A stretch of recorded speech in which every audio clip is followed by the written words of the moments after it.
Anak kita ni dia belum boleh menilai baik dan buruk. Dia bukan belum matang, tapi dia masih tidak mampu untuk menilai mana baik, mana buruk.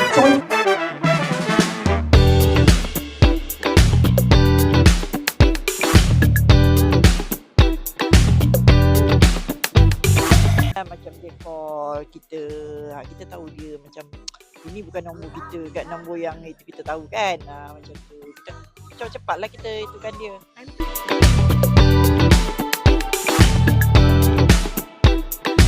Orang yang terkena scammer ni, dia merahsiakan apa yang dia scammer lah.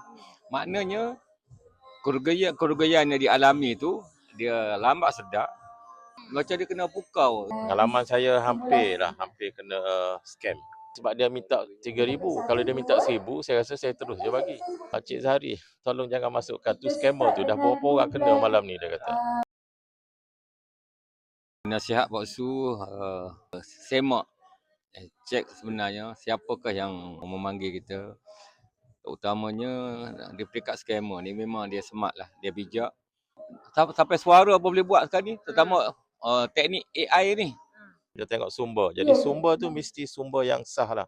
Macam nak bagi kita barang-barang ke apa ke kan, macam tu kita jangan mudah kita terima. Cakaplah kan.